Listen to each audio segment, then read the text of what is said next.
Hey guys, it's your girl Sunny D, 1/3 of the podcast GFT Radio Show. What up, though? It's your boy Willie Styles from the GFT Radio Show. Just letting you know you can catch us every Monday night, 10 p.m. Eastern. And to get some merch, I got some on right now. Go to teesprings.com/stores/GFT Radio. Grown Folk Talk Radio. Join the conversation. Let's have some fun. Holla at us.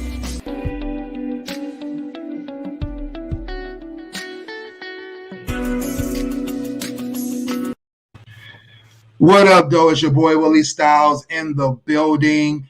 This is GFT Radio Show. Everybody say hello. Hi, guys. Hola. Hi. All right. So thank you for joining our show. It is 10 p.m. It is November 23rd, 2020. We're almost done with November. It's about to be Thanksgiving. You know, so it's definitely 2020 is definitely coming to a close very, very quickly here. So definitely looking forward to a nice holiday season. So we're going to go around and introduce ourselves. We have a couple of guests that have already joined, and definitely want to make sure everybody knows who they are. So we'll start with Chevonne. Just tell us your name, your location, you know, city or state that you're in, and you know, say hello to the people.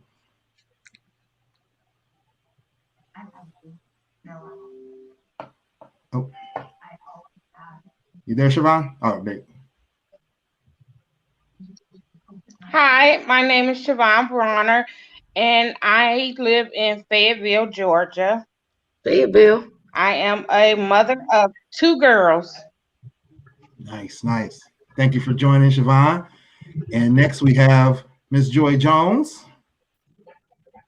Hey, I'm Joi, which you guys probably already know. Except for Chevonne, I'm Joi. I live in Detroit, Michigan. I am the best friend advisor of Will. No doubt. I have 2 kids. I know I look like I never had kids before in my life, but it's a lie.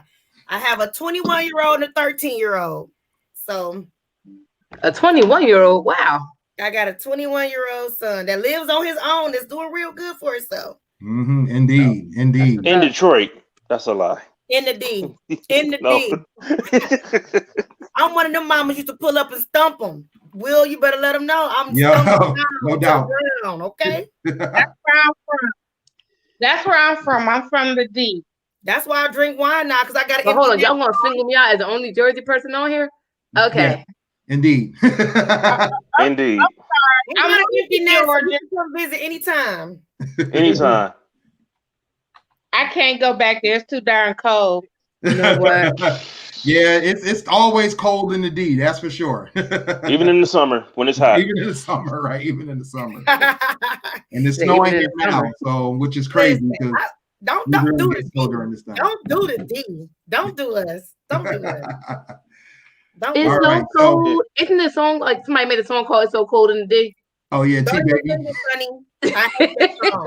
I know. It popped in my head, and I was like, "Wait a minute, it's so cold in the D." It's so cold, and that girl Air Force Ones was big as my baby daddy's, and he wears 17. So you know what? Terrible. All right, yeah, I know who I am. So yeah, I was Willie Styles' ex best friend until I found who took my spot. That's cool. But but at least it was good people. So at least it's somebody with a good head on their shoulders. You gotta say that same thing right now. Sorry, I'm a whole vibe. Sorry. Hey, but you know what? Listen, don't even do it. You good. At least it's somebody who I got respect for. So go ahead. Excuse me. Was that a jab? No, I'm talking about Joi. Oh, okay. She took my boy. almost came across to the D and had a conversation. No. You don't know me. I'm a thug. We Jersey girls. We thugs. You don't know. You gotta put up on it. You know what? You can reach me at I am sunnysbiggestfan.com. And I want to shoot my shot.com every time I get a chance.com. Right. All right, so we're going to get into the show. Tonight's show is a very near and dear topic, I think, to pretty much all of us because we're all parents, as well as. I wish she was on here. I think some of us have gone through or currently going through the single parenting phase, and or not phase, I guess it's a lifetime, right? But it's a big thing that a lot of people go through, and a lot of people have, strong, passionate feelings about. And so the topic that we have came up because of I think it was a group topic, Sonny, that you had. Yeah. Yeah, so it was a group talk. Actually, the guy who posted it, I'm friends with him too, but I don't pay attention on Facebook, so I missed his post completely. It wasn't until another friend of mine caught the post, and then she made a post about it. Basically, the post was talking about that. I'm gonna actually read it. Hold on, I think I have it here. You have it? Okay. You gonna share it on the screen? That's how it initially started. If you guys can read it, it says, this parent shit deeper than buying some clothes and shoes. And a young lady commented, basically saying, that her baby, like, she basically was happy for the minimum that her baby dad was doing. She felt like he was being a good co-parent, and she basically was saying that as long as, like, she's a single parent because no, I'm sorry, I mixed it up. She's saying she was a single parent because she had no help whatsoever. Her baby dad didn't do anything for her. So if he had done just the minute thing, something small where it's come get the child once a month or once a year, whatever, to her that was being a good parent. And women shouldn't be so focused on money. And that's how the conversation went left for all the single parents out here. And for me, I also wanted to hear from the male perspective too. That's why shout out to Willie and them, because I wanted to know what they thought about it. Because there are some single men who call themselves single parents. They're either raising their child or doing the bulk of the work versus getting the equal help. So that kind of like it's the long story short. The post ended up getting taken down because a lot of people were unhappy with the young lady's comment. She's entitled to her opinion, but I think it's a little bit jaded to an extent for me.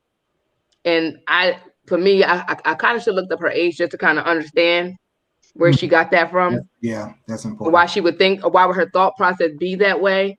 And then I also thought about how some guys do equate, like you got some deadbeats that'll say, at least I'm paying child support, as if that's a big deal. And to them, they're having great co-parenting skills. And I always like to flip things in reverse. If that was a female being the deadbeat and showing up once in the blue, once in a year, like, would we not be considered deadbeats? Or if we were just at the bare minimum paying child support and not doing anything else, are we considered that we're great co-parents? Right. So I just wanted people to get everybody's opinion and just their thoughts on the actual comment. And on top of that, like, what do you think a single parent is? Because a lot of people do have different views of what they deem as a single parent versus, like, if I say I'm a single parent, I don't raise 2 kids by myself with little to no help from their dads. I feel like if the help wasn't 100% across the board on all levels, then you haven't really done much.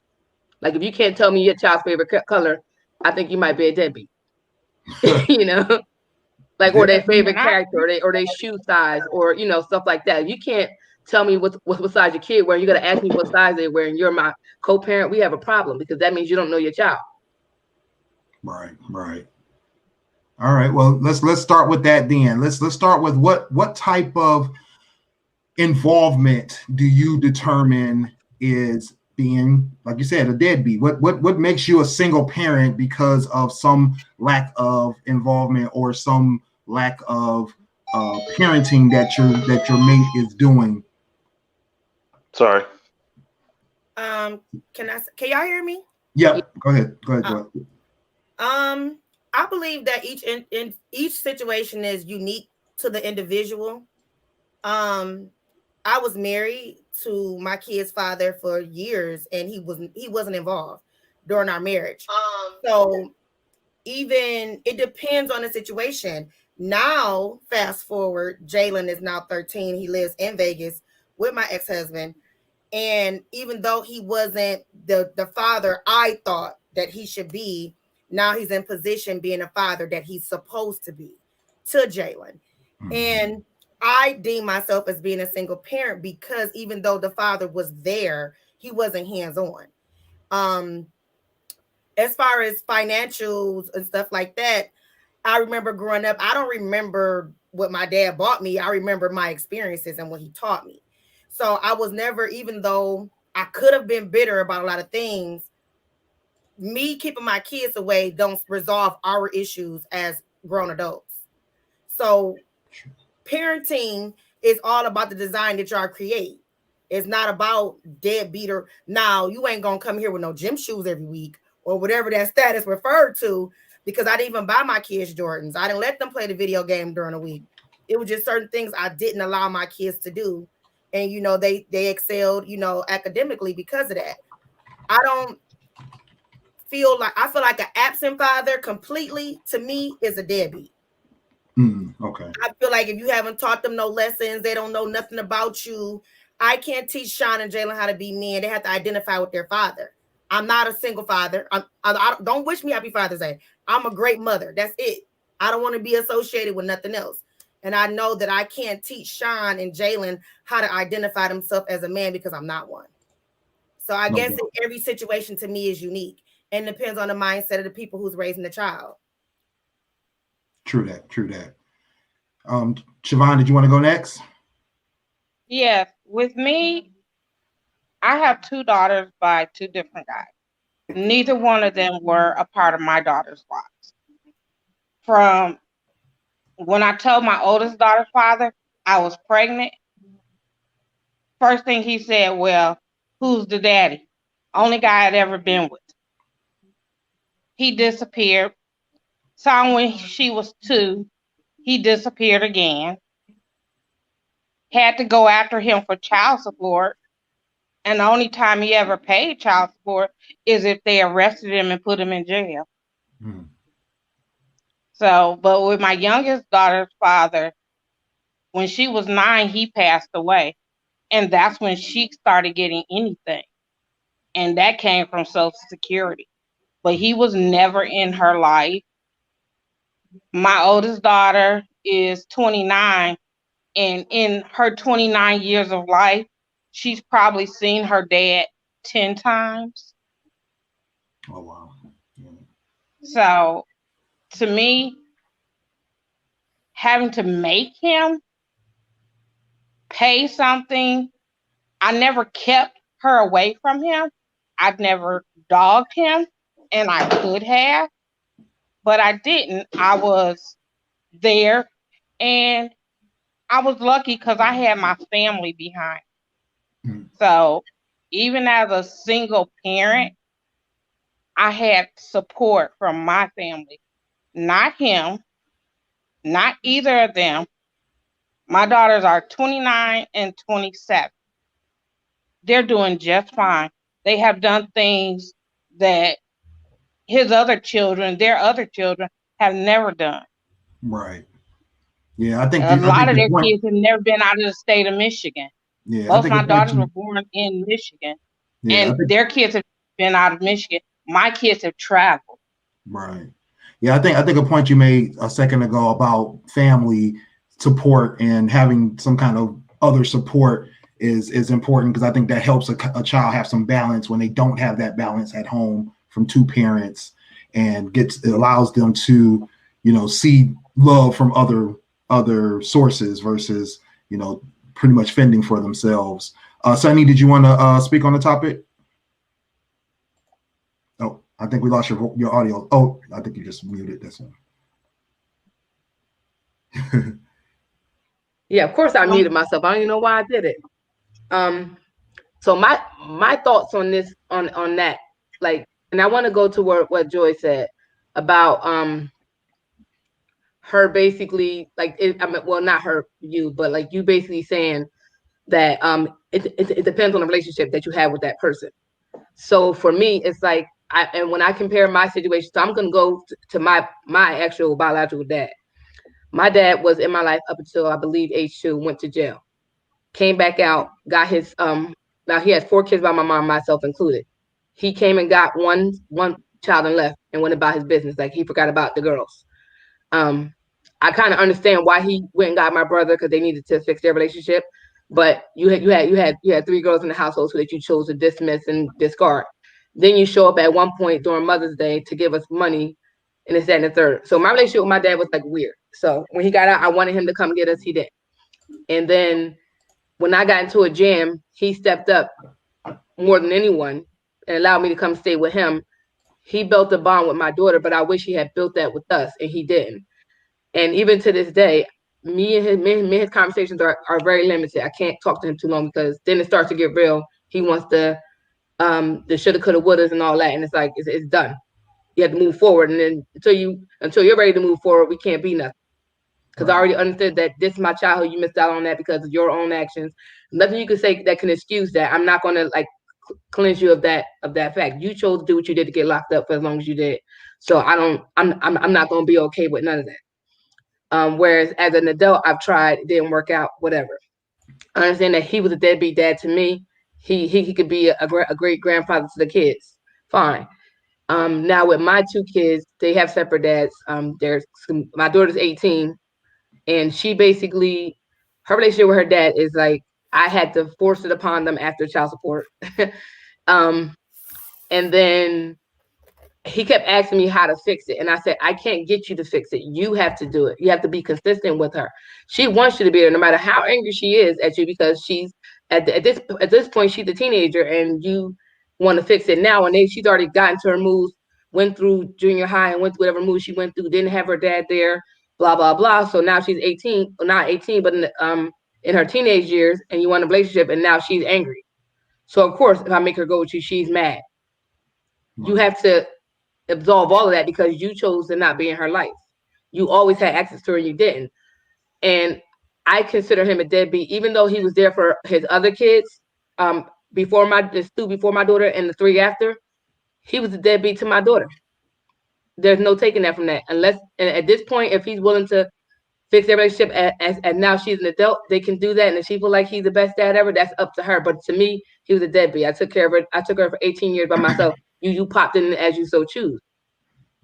Now with my son dad, he's a good co-parent. He drives me crazy, but he's a good co-parent. I can't call him a deadbeat. He does what he's supposed to do, and he also did it for my daughter as well. So I can never call him a deadbeat. As much as he makes me mad and makes me angry and frustrates me, that's his child, and you're going to be always having access to that child. So I think, like I said, it depends on relationships. Like, I'm not worried about financially. Yes, he'll come through financially. He can tell you his child's favorite color. He can tell you all these things. That's why I said that in the earlier on. If you can't tell me your child what size they wear, or the range at least, or what their favorite anything is, then to me you're a deadbeat. Because if you were active person in life, was not even financially, you were actively in their life, you would know their favorite color. You would know if they like a certain basketball team, what they like.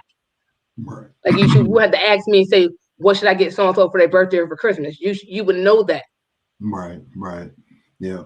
So we have another guest on, Mr. Tim Case. Is a case on? Oh, I think you're muted.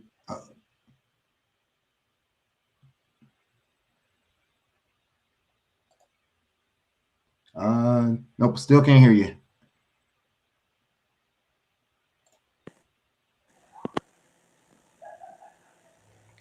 Try now.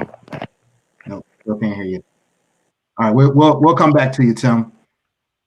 Keep working on it. Dame, you wanna jump in with your comment, Dame?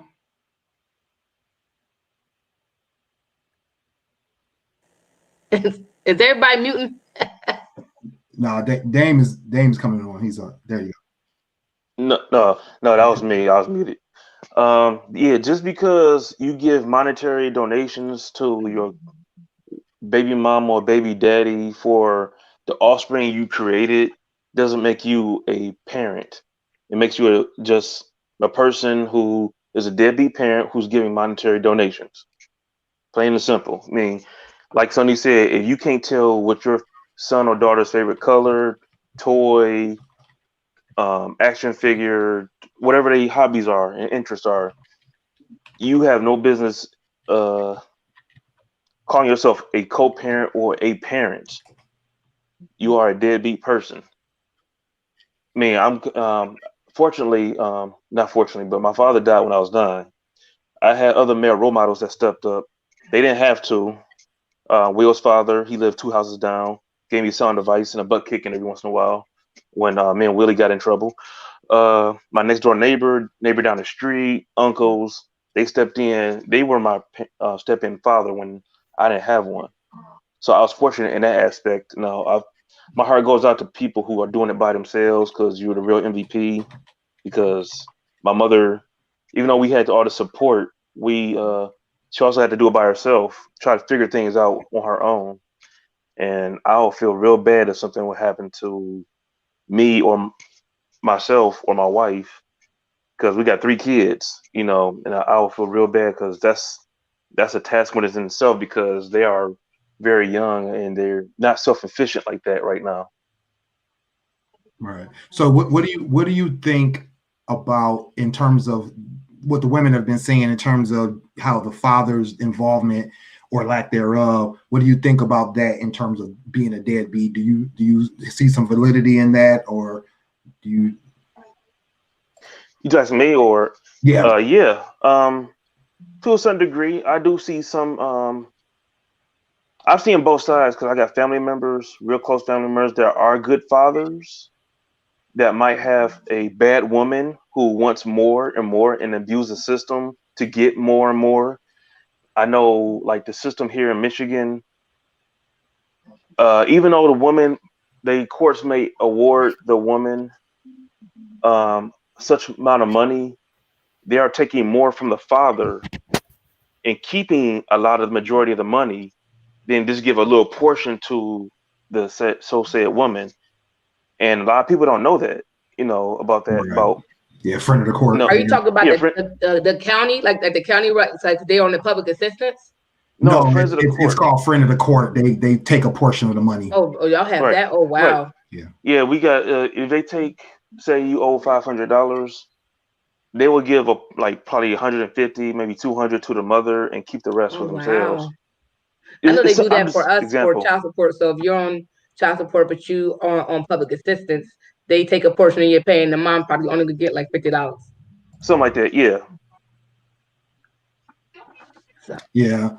I definitely agree mostly with everything that the women were saying. I don't really know of anything that they didn't say that hasn't already been said when it comes to deadbeats. I personally have gone through that in my life with my own father, in terms of my biological father not being in my life. I don't recall him ever making any attempts to do anything, to make contact with me. He did have other children all over the country, and so he was just a serial deadbeat. So, and when my stepfather, which we have a lot of those serial deadbeats. Yeah. So when my stepfather, which I always call him my actual father, my actual dad, when he was in my life, he showed me that that a man can step in and take on the lead role in the home and do for the kids like they're his own, as well as my kids' grandfather, my kids' grandfather. He was the same way. He came in, and actually he wasn't even related to any of my kids, and he still stepped in and helped take care of the kids and was a great role model to them. So I had a lot of great role models when it comes to male role models in terms of how to be, what they call, like present father, like always, trying to be there, trying to do more. I admit, when I was younger, when I was, in my mid-20s, late 20s, and, basically a workaholic, had 2 businesses, worked a day job sometimes. And, I felt like being a great provider was enough, not realizing that the time spent was more important. Like you said, Sonny, being able to know what size my kids wear or what they like, that kind of thing, realizing that was more important than just providing a paycheck or providing, food on the table. That was kind of my awakening later on, probably about 3 or 4 years into parenthood. But it was definitely something that I learned over time. And I think that's one thing that men sometimes think is okay. They think I'm paying child support, or I'm providing diapers, or whatever the case may be. And they think that's enough, not realizing that times that you're losing making a relationship with your child is what's more important, and what's more important to the child. The child could care less about the diapers and all that. They need it, yeah, and you should pay for it. But when it comes to, pay your part, but when it comes to what's important to your child, it's going to be the time you spend with them, the memories you make with them, and the love that you actually show for them, instead of just showing up with a check and moving on. Looks like we have another guest on, Keira Michelle. I don't know if you're following along, but we're talking about, what do you think a deadbeat parent is? You want to give your comment on that? Yes. Yes, I'm here. Hi. I don't know. I'm always on the fence about I swear, but I'm gonna give my perspective. You may need to speak up. It's a little low. Perspective is, I was a father who was very active in my life. As I was raised by, I had both. Oh, I think are we losing? But my father wasn't in the home. And although he was an active parent, probably fought my mom tooth and nail to make sure he had visitation rights. But hey, Keira, I think we're losing you over there. Yes, I gleaned a whole lot from being able to spend time with my father, but I also watched my mother struggle and had to overwork herself in order to maintain a comfortable lifestyle for us. So now, as a single mother, simply because the financial Hey, Keira, I think we're losing you. Hey, Keira, can you hear me? I have two fathers to my children. Sandy, if you can text her, because it's like real choppy. I think we're gonna go to the next question. So the next question I have is the oh, I think I can hear you better now. Oh no, it's going out again. Maybe try restarting the phone, or doing getting a better signal area. We'll definitely come back to you, Keira. We'll definitely come back to you. All right. So the next question, this was kind of the question of the hour, is about how you feel about being a single parent, and what your definition of a single parent is, especially when you have what we consider a co-parent. In the article that, or in the forum that Sunny was talking about, the one of the comments was that a person can't be a single parent because there's a co-parent involved, or that there's some kind of help being provided by that person, be it either financially or occasional babysitting or whatever, which I hate. I always hate that term, babysitting, when it's your kid, because you can't really babysit your own child. That's how I look at it. It's like, how do you babysit your own child, right? So what do you think about being a single parent but having a co-parent? Do you think a person can really claim that? What do you think, Chevonne? Yes, you can still be a single parent. If you have somebody who is co-parenting, Mm-hmm. you're still a single parent. You're still the one that's there with that child for most of the time. Just because they may supply money here or there, or see their child here or there, they're not doing everything on a day-to-day basis. Mm-hmm. You're the one doing everything on a day-to-day basis. You're the one that's interacting with that school.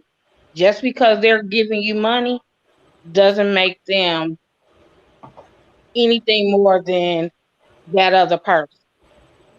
Right. My name for my daughter's father they were the sperm donors.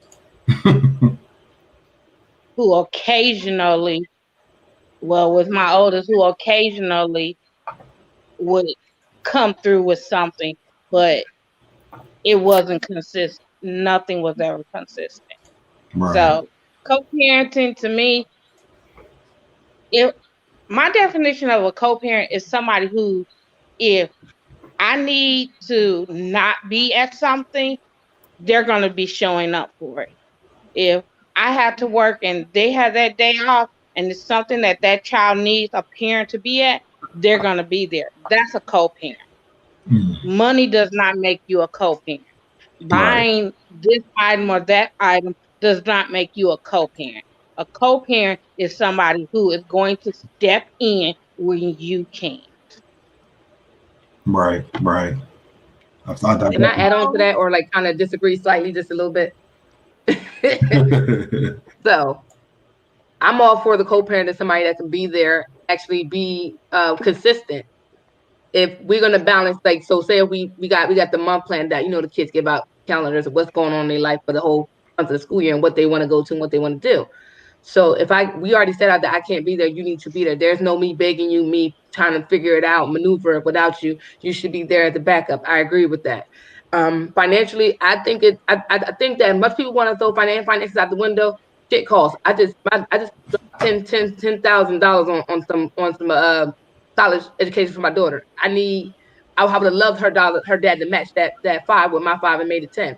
That, like, when people say take money out of the situation, when I talk about it, I don't really talk about money, but that's a big factor. Kids cost. These motherfuckers ain't free. Like, because if they didn't cost, when we go buy, we will get a 1-bedroom or efficiency. Everything costs more with them. Their whole life costs consistently, and that's why I hate the arguments of what's she doing with the child support. It shouldn't matter. First of all, like, if you're like me, you're only getting $306 a month. I don't know what the fuck that does for you, for your kid, but like, that's we paying more. That's more PSE&G. That at the gas station. That's right, exactly. Listen, that's PSE&G. That listen, I spend $200 on groceries easy. Like, when I tell you these kids cost, these bills run up. Why? Because these kids are on every freaking thing. So that costs. Household bills cost. I don't care if you want to break down about how I spent your child support. Guess what? Your child got a roof over their head. Do I call you about eviction or not? For me, it'll be a what is it when you foreclosure or something because I ain't paid my stuff. Like, if I ain't got one of those looming every month, I'm doing what I gotta do. Your kids eating, sleeping, and got clothes on their back and they fit them. Right. Don't ask me about where that 306 goes to, because that's nothing. Like, and that's the thing. Like, I don't know why people say money doesn't matter. It does, because everything costs. On top of that, money matters. Hold on. Let's bring Joi in real quick. It does matter. Money matters for sure. I think what happens is that this is what I believe. You picked this man to be the father of your kid. Yeah. So you knew his financial capability, his abilities, his understanding, his lack of understanding, how he moved, how he operate. And my silly tail married him and had another baby with him. Okay. So I'm not in no way sitting here gonna do the male bashing and saying this and saying that, because I had a choice and I made a choice 2 times. And they 10 years apart. So I was dumb for many years. I was 11 years apart. What I'm saying is this. I'm not twisting that man back for no $100. I can tell you that. I ain't arguing with you over no $100. I'm not about to get off work, my good paying job, to be in front of a judge, arguing with a judge about what a man's supposed to do as a man. Exactly. That's when money doesn't matter to me. Now, however, no, I'm not saying it's a big factor, but that counts. I agree with you wholeheartedly. I'm just saying mine was too broke. That's all I'm saying. Like, it was no point of me pulling strings from him that he ain't have, because I didn't make it a point in my life to turn my kids against their daddy, or look, he ain't buy y'all this, he a deadbeat mother, because he wasn't. You don't do that. That's tacky though. That's real tacky. I have learned to adjust to what is good and what's not. But let's fast forward. I told you he was present, but he wasn't there. Now that he's remarried and he's on with his life, he thought he was gonna move to Vegas with this woman and her 2 sons the same age as Jalen. So I had Jalen prepared.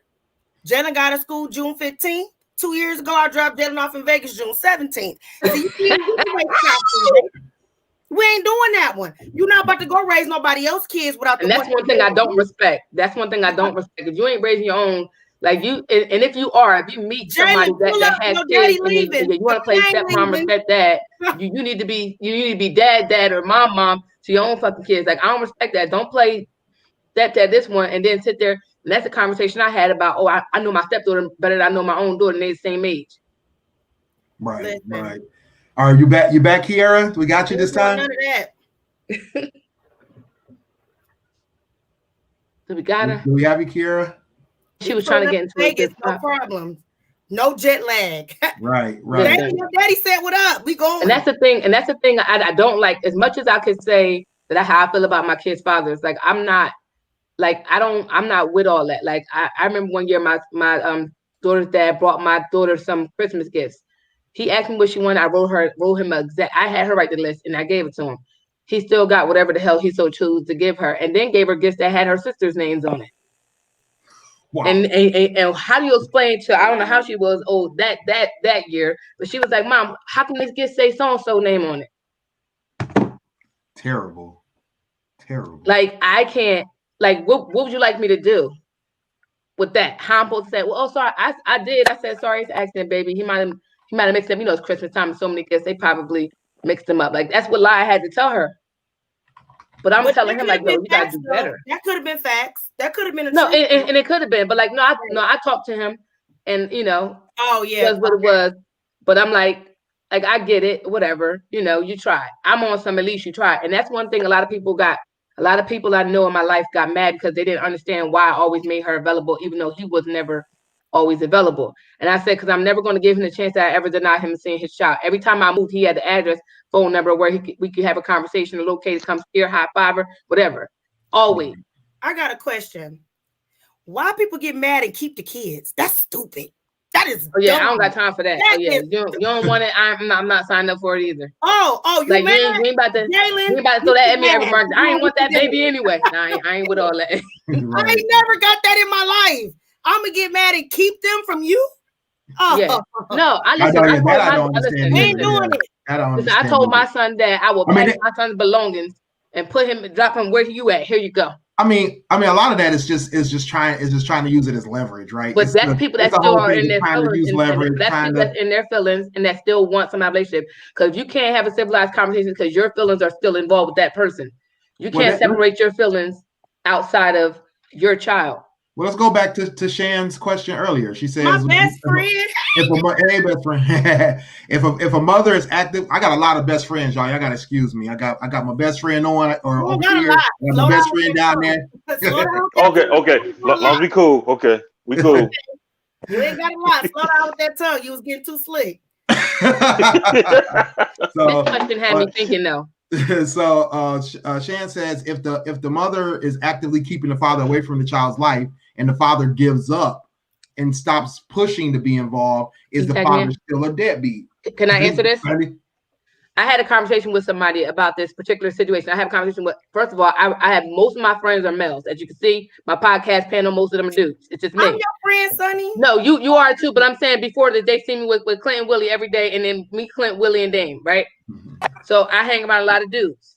So I've had dudes that had girls that kept him away because they were clearly in their feelings and they just didn't want him to move on with his life, and it was always a problem and blah, blah, blah. I done heard every story in the book. You talk to somebody that works for the great state of New Jersey. If you don't go down, I tell everybody that girl give me problems. You giving her money and all this like that, whatever, and all this like you get her money every week and she's still giving you problems about how when and why you can't see your kid. Go to court. Take yourself to court. I tell everybody that. Men are scared of child support. That they hear that they mad, like, no, whatever, I don't want that. That's a bad thing. No, it's good if you go down and put yourself on it. Why? Because if she come to court and say you never gave her a dime, knowing that every time you got paid, you gave her half your paycheck to take care of your babies, and when she called for random shit throughout the week and throughout the month, you still gave her money on top of the money you've been giving her probably every 2 weeks when you got paid. And then what happens is she can go down and say you ain't give her a dime. And can you prove it? No, because why? You ain't giving no goddamn receipts, did you? No, you was on some hood shit, just giving out cash because you ain't got a job and shit like that, right? So that's problem number one. And it's so when you tell me that you can't see your kids because she's making it hard for you, and you would tell me this for 2 or 3 months, we have a problem. You're a fucking deadbeat. Because if you really cared, you would take her to court and visit, like, because y'all so scared with the white man all up and through your business. Guess what? He's gonna give you the time date every time you come see your kid. Every time you can take your kid without her, she ain't better say shit. She in violation. It's a problem for her, not you. She violated, not you. And guess what? Yes, you put yourself on child support, put your own. It looks better if you go to court and say, hey, well, I'm not a deadbeat. I want to make sure my child's taken care of, and I also want to see my child. If you're not a deadbeat, you want to do both those things. So go ahead and put your money on. It's regulated. She can't ask you for $1,000 randomly without a communication. If you want to do it that way, do it that way. It protects you. But y'all don't see it that way. Y'all see child support and all that stuff as a problem. This is why you allow these frustrated deadbeat moms. I'm gonna call them what they are. Deadbeat moms allow you to tell you when and when you can't see your child. But I guarantee she'll call you for every other piece of change that you got, and you'll give it to her. Why? Because you're a good dad. But guess what? You ain't. But honey, it all goes back to choices, though. That exactly. They know who they've been sleeping with. Been retarded. Exactly. And don't think because you put a baby in the mix make these people smart. Exactly. They not smart. They dumb. They've been dumb. Exactly. But for me, you were saying about your kid's father and the other kids that he had. When Ivory got married, you remember this, Will? She had 2 sons. They didn't want to go to WWE. I bought Jalen's WWE ticket, her 2 kids' WWE ticket, and my ex-husband WWE ticket. That's your family. Yeah. You know what I'm saying? So I'm not in no way comprehending like the scenarios that we bringing up. Because as a woman first, I don't want my kids to remember the memories where I'm dog walking their daddy, or I'm in the middle of a relationship, or I'm acting a fool. Because Sean had a very volatile relationship with his daddy, but Jalen don't understand that part. Yeah. So he was married most of his life. I think it's the character of the individuals that we dealing with. It's not even about being a deadbeat or not. These people is retarded. Like at the beginning, like I told my one friend, the leader go along for like 6 months, and then he had a baby by her. And then he say she crazy. She was crazy back when. She was crazy back then. You could have saved yourself. I told you to leave her, right? That's what you tell me. Leave that nigga. They ain't shit. Leave her. She ain't shit. 6 months later, you got a whole baby. You having sex to make a baby. Y'all ain't then you got a whole baby. And you mad because she crazy. Ain't no way. Mm-hmm. All right. I think we got Keira. We got Keira. You got her officially? Yeah, we got her officially. Unmute yourself. Unmute yourself. She's moving and everything. I can see her now. Okay. So what was the question? So the question we're working on now is what do you think about being or what do you think is let me bring it up. He don't even know. Dropped it. If the mother's keeping the child, the father away from the child and the father gives up, does that still make him a deadbeat? Yes. Oh, I agree with Red. I feel like you know what your rights are. So if you don't pursue it in the proper manner, then you're really not concerned too much. Yeah. True that. And then let's go back to what you were saying about the fathers in your life. I think you were making a comment about the struggle that your mom was having. Right. So like the way I view the whole situation is based on my history and my past. So my father was always around. He fought my mom tooth and nail to have visitation rights and to be in my life all day, every day, or whenever he decided to. But he didn't provide financially. So as much as I love my father and spending the time with my father, when I go home and I see my mom struggle, I mean, it doesn't really equate. So yeah, he loved me, but he don't love me enough to make sure that I'm good while I'm here with you. So when I look at, my situations going forward now, I have 2 different sides of that coin. I have a father who never been involved in his kids' lives, never financially or physically. But I also, on the other hand, have my youngest child's father who is always around. He's been around since she came out the womb. That's his baby. But he doesn't provide financially. So I consider myself a single parent, even though we're co-parenting, the financial burden falls on me. So in my eyes, I'm the single parent, and he is too, but he's only the single parent every other weekend or on the weekends. Whereas, yeah. Can I ask you a question, Keira? Yes. Yeah. When you're growing up and your father was showing you the love physically, taking you out and stuff like that, was it that he couldn't provide for you financially, or he just didn't want to? Because that is also an issue with growing up Black. It was sometimes we can't find a job that's good enough to pay child support, versus and for us to survive as grown-ups. Now, So I'm going to speak on that too, from my father's point of view and my current baby father's point of view. From my father's point of view, he had every opportunity to find, money. The same way my mom went out and got a job and made sure that everything was cool, she was understanding. But you get to a place where, well, forget being understanding. If he just not going to do it, or he going to get a job for a couple weeks, get paid, and he going to quit. And I'm experiencing that now with my daughter's father. So it's like, you have the ability. It's so much money out here to be got. What am I doing every day? Oh. I'm getting up and getting the money. You're making excuses. So no, you have that option. Even if you got to work 2 jobs. If I needed to work 2 jobs to maintain this household the way these kids need me to maintain it, I would have to do that. There would be no questions asked. So why do you have the option to do that? Yeah, I definitely agree with that in terms of when people, I sympathize and empathize with people who have struggles, right? I've been there. I went through job loss. I went through downturns in my business. I've gone through financial insufficiencies and that kind of thing. And you work with the partner to make it work for the kids.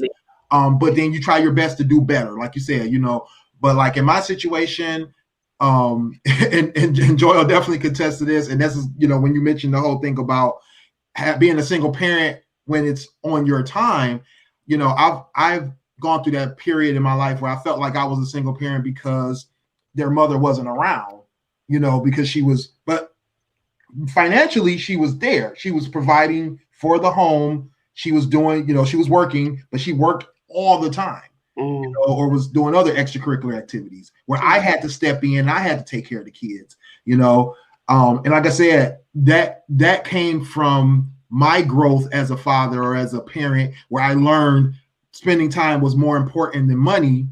And I had to adjust the way I was doing things. I was, doing the whole providing thing, but being a workaholic, never around. So when I, stepped in and started taking care of the kids from probably the time my youngest daughter was a baby all the way up until now, it was always like, I got to be there for these kids. I got to take care of whatever they need to get done, whatever extracurricular activities they had to get done.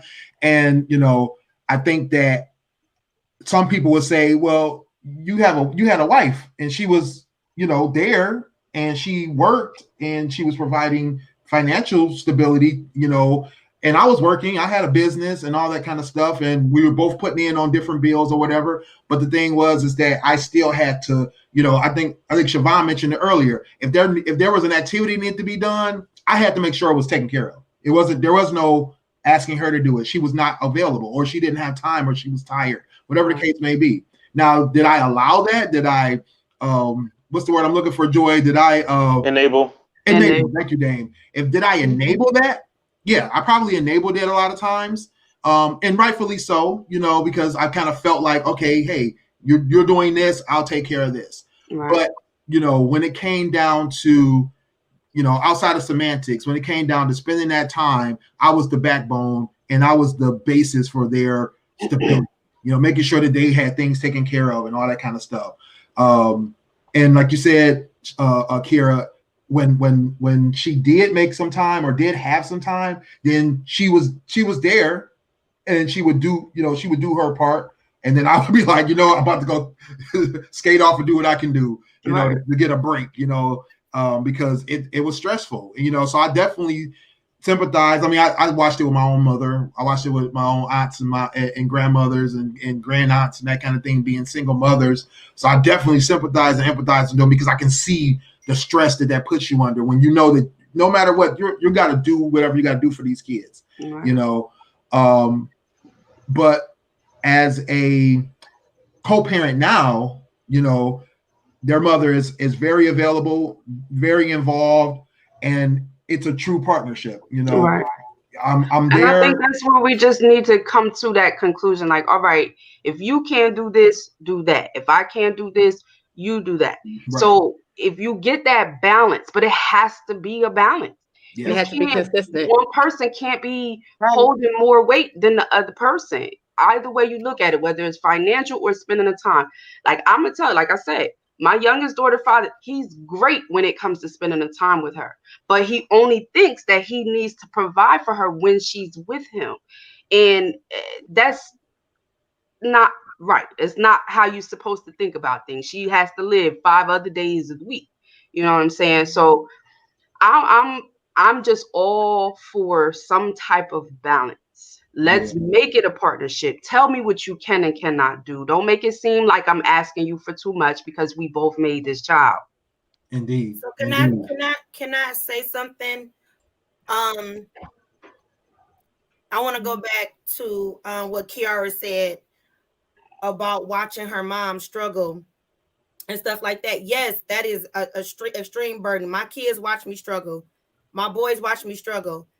I think the disconnect for me, just for me, is that I have to always tell my kids, it's not your job to worry about the financial situation.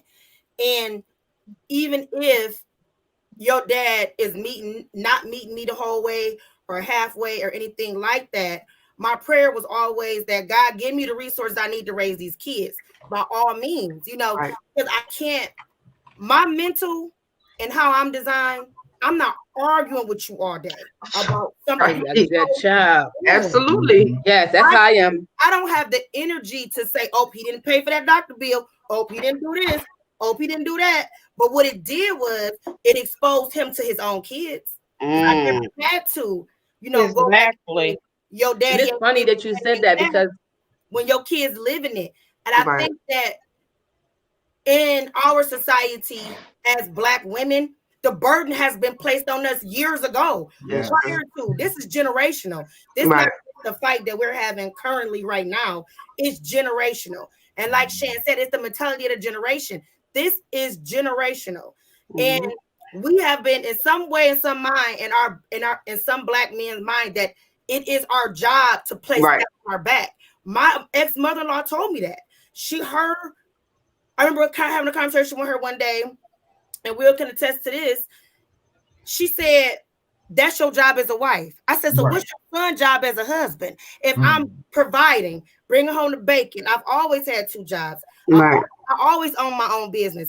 I've always been to football games. My son graduated with honors robes. You know what I'm saying? My kids walked across the stage fully together, and it wasn't because I was fighting with their daddy every other day about what he wasn't doing. Right. And it was live for Sean is the day that he walked across his senior walk because he played sports. And he looked in the crowd. His dad wasn't there because he chose work over Sean. My baby cried on that field like a baby.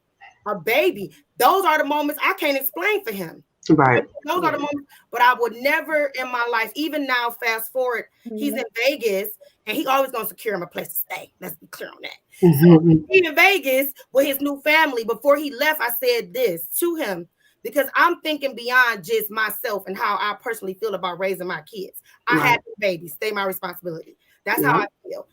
I told him, I said, treat her better than you treated me. Yeah.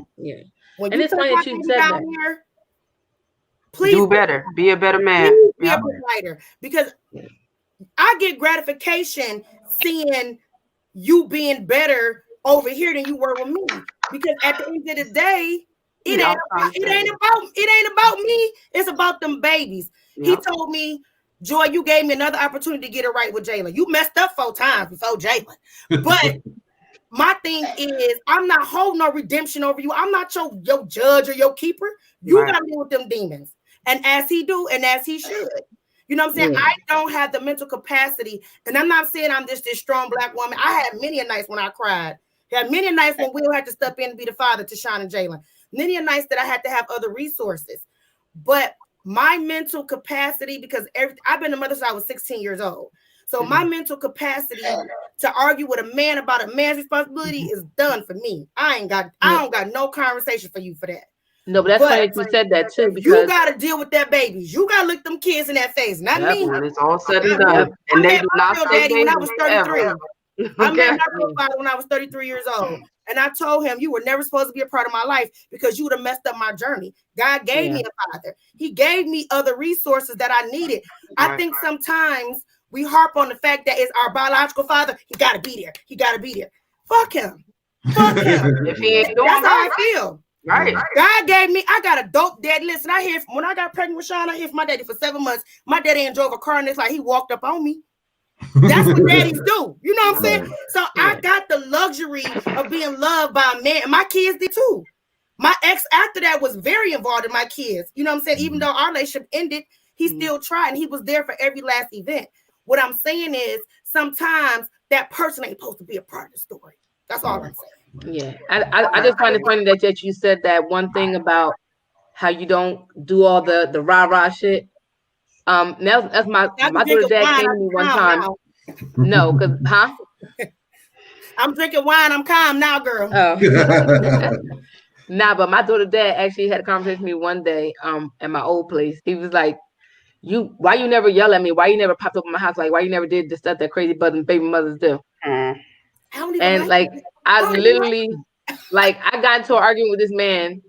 When was it? It was a couple months before my birthday. On my birthday, actually, that's the first time we got into an argument. It wasn't even an argument. I just cussed him out because it was about me. It had nothing to do with our kid, but it was at that one time. Like I never cussed him out. I think that time like really made him mad because he couldn't believe I actually cussed him out ever in going on 18 years. But he always said to me, he always like, why you never act crazy? You never do all this crazy stuff. Now listen, I don't have time for that. I'm not going to do that. You know what you're doing. You know what you're not doing. That's why you feel the way you feel currently. When you're around her and me, it makes you feel weird, and you always have conversation after because you're like, wow, blah blah blah, and I'm like, I'm never gonna do that. Like, I never did that with her. I never said your dad ain't shit. He ain't never gonna be shit. Like, I had to explain a couple of reasons why XYZ happened and why this happened and how come. Like, she asked me the hardest question she ever asked me was, how come me and my dad live in the same state and I don't see him, but he take care of my sisters because they talk to her. Like, how do you, like, those conversations I couldn't explain to her. I couldn't give her answers. I tried, but they weren't. It wasn't for you to do. Yeah, but it wasn't nothing pretty much I could do. And like at the same, like if he felt like that was bad for him, I didn't know what to say to her. She was in her almost late teens. What do you want me to say? So she already made up her mind. Exactly, and that's why we had a conversation like years prior about. He asked me, "What can he do?" I said, "Be there." Right. Chevonne, did you have another comment? I'm sorry. Chevonne, I think you had another comment. I'm listening to what they're saying, and I totally agree. A lot of times, just because I was like, money to me is not as important as the time. Exactly. It should never be. It's a part of it. It's an important part, but it's not. With your time spent, especially for little girls and their fathers. It's true. Absolutely. My dad was so active in my life growing up. I'm so glad that my kids have had my father around and have had him to step in. My oldest daughter was a debutante. Mm-hmm. And my dad is who did everything with her. Her dad could have done those things, but he chose not to. He chose, my daughter was, I guess she was going on 5. She was turning 5 at the end of that month. He called me to tell me he was taking care of his son that was just born. Why would you do something like that? But you're not doing anything for the child that we have together. Now he has maybe 4 other kids, and she wonders why he has done things for them, has been there for them, but not for her. But I tell her, you didn't want for anything. You really didn't need him to do anything except for spend time with you. Right. And he didn't even want to do that. So she has her own personal issues with that. She's tried talking to him, but he always makes it about him. It's always been he about always him. blames. He does that blame game with me, blaming me for them not being closer, blaming my family. My family didn't hear, and I always made her available. When I moved to Georgia, he knew exactly where I lived. Heck, he even came to Georgia. If I hadn't seen his cousin when I'm getting off work and they're down here for a freak night, If I hadn't run into his cousin, I wouldn't have known he was down in Georgia. What's going on? What? For me personally, I only have one reason why I do give him hell sometimes. And that's simply because ain't nobody train him. And you were right, Joy. Like, that was the person I picked. Those are the people I picked. The oldest ones, I'm gonna say I was young. I know no better about nothing. But this one, yes, that was a choice. But even with that being said, now that I know that you really don't know how all of this is supposed to work with the finances and the balancing of the spending time and the actual effective co-parenting, I need to teach you, because I've evidently nobody else taught you. Your parents didn't teach you. You ain't got to teach them, not a mother. Girl, it's true, but in order for it to work between me and him, somebody got to know. Somebody got to say it. After all this time, you ain't got no business being no special ed teacher. Take that energy and put it in them babies. Put it in them babies. It's just one of those things. It's like, if I don't say it and you continue to do it, then I'm derelict in my duty too. So you gonna raise him too? No, I raise him. I'm gonna let you know how to deal with me. Listen, I talked to my ex-husband 2 days ago. He was at the job. He was at his job talking like an informant. Girl, I was like, look at my oldest son that grew up. Now, if you get a car, you're gonna be really grown up, boy. Right. That's how I talk to him, because at the end of the day, you retarded. Look at the tree you came from. His mama purposely kept him from his daddy. You know what I'm saying? Sure. When I tell you I'm just saying the cycle continues. Yes, it does. So that's my thing. And I'm like, if I don't say nothing, like I'm his girl. I'm his he been dumb, he can stay dumb, and he got an IEP. Let him be dumb and let him be great. He autistic. Girl, I'm glad He autistic. He autistic. Why y'all trying to? Oh, you a special ed teacher? Girl, bye. I be feeling like fuck him. Somebody gotta tell him. Fuck him. Don't raise him. You adding too much stress to your life where you could be doing something. Girl, listen. It's true. Listen. You were right. My mom Guess like what I do now when I recall. Let me see what I can do. Let me see what I can do. Let me see what I can do. Right. Because if he ain't fixed it now, and that's how I felt like with my kids, when my daughter dad, I was like, ain't nothing you could do. Like I just felt like it's no point in telling him, she's right here. Do what you want. Mm-hmm. And it's like I couldn't be that. Like, I've seen people do it. I've had people I know close to me that have done it. But like I couldn't, I'm not about to do that. Like I don't even like in arguments in my relationships. I don't even go back and forth. I don't even go back and forth. You say what you say, I'm the worst person, I'm this, that, and the third. Okay, why are you talking to me? Leave me alone. Very simple. Go on about your business. And my point, I always laugh because I'm always like, people always say like I don't really go back and forth and say what they did wrong, so they don't think they did anything wrong. They have, and that's my they have they know good and goddamn well what they've been doing. They know it. They know it. There's nothing you don't got to tell them. They know it. They know that. No, I'm serious. They know it. They know it. And if I hurt your feelings right now, without you telling me I hurt your feelings, I should be able to, as your friend, tell you I know something wrong with your behavior. They know it. There's no emotional intelligence. You're older than me. He got me by what? I'm 37. He early 40s, bruh. Girl. My ex-husband 50, girl. That lets you know he a kid. You know better. Like he know. He had 2 kids. He had 2 kids prior to mine. You know better. It's no point. You got 2 kids prior to mine. It's no point. You know what they need. And they girls. Ain't nothing changed. Ain't no boy now. It's a girl. You gotta figure some new shit out. This is 2 girls prior and 1 right behind them. Can I get? You know.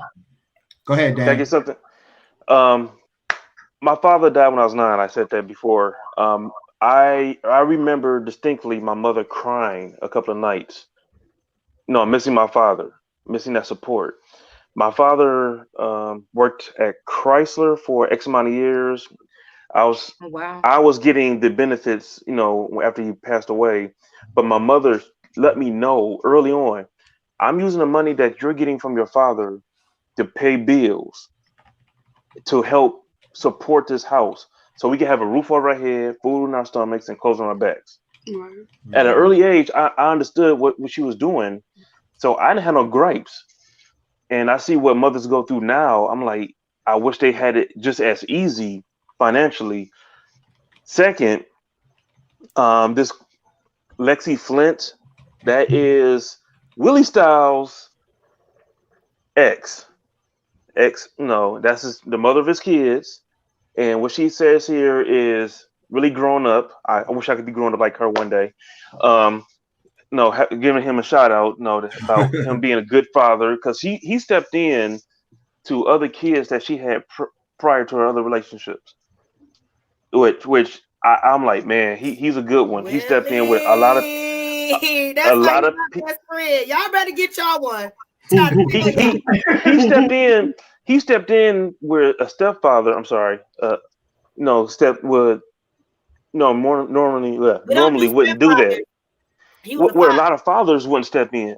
Right. So thirdly, I'm liking this petty battle between who's Joi and Sonny. I'm rooting for you, Joi. I think you beating Sonny right now. Listen, I don't look like I'm 12 because I argue with niggas all day. I can tell you that right now. I am doing it. When I tell you I got a son 21 and he live on his own and he worked for the Warren School District, he went to Central State, I take pride in that. Sonny. Pride in that. Okay. Sonny. Yeah, she got the petty shirt on. Sonny got that energy for energy. I take pride in that. I had to, man, listen, let me tell you, I can't even tell you how petty I was today. I need you to match energies. I need you to match energies. Oh, I was petty while working. I'm petty working. She know that. Everybody know that. I definitely appreciate the shout out from Lexi. Yeah, that's definitely dope. I was reading that too. Appreciate y'all both. Like I said earlier. Lexi keeps my son. Let me be clear on that. Lexi keeps my son, Jalen. You're right, yeah. Oh yeah. Jalen, your son?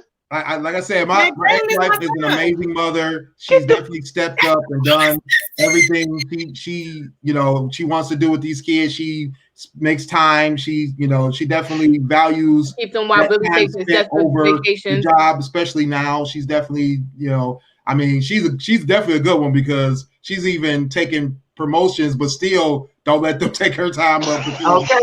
More time with the kids. So definitely appreciate that. And she do the best of for me and her, it really is a partnership in co-parenting our kids. Lexi, even baby mama too, y'all. FYI. I know. Right now, she said Lexi, her baby mama too. It will. Her hours are from 9 to 5. Right. Let me say this though: when you got great people in your life and you're not worried about the daddy, my best friend Shan, she on here, and Will allowed me or gave me the opportunity to take my kids on their first flight, their first vacation out of town, and we went from place to place. We wasn't just in one place.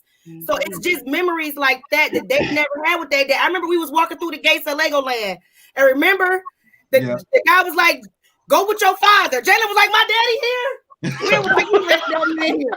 You know your daddy in here. Stop playing. You know I'm your father." So what I'm saying is, you see the units that happen in your life when you're not worried about these other clowns that because. Like Dane said, "Oh, Jalen, your son? Yes, you know I'm tell you had my baby." In my instance, I feel like that's where the contention comes into play because he has known, my youngest child. He has known her whole life.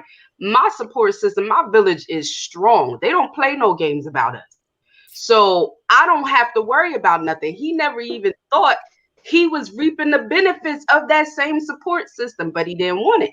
He didn't want it. And because he doesn't come from the same upbringing, he took it for granted. And now he resents me for it. That's one of the real reasons why he doesn't help financially. He don't resent himself. He need me for it. He resent himself and his mama. He resent all that.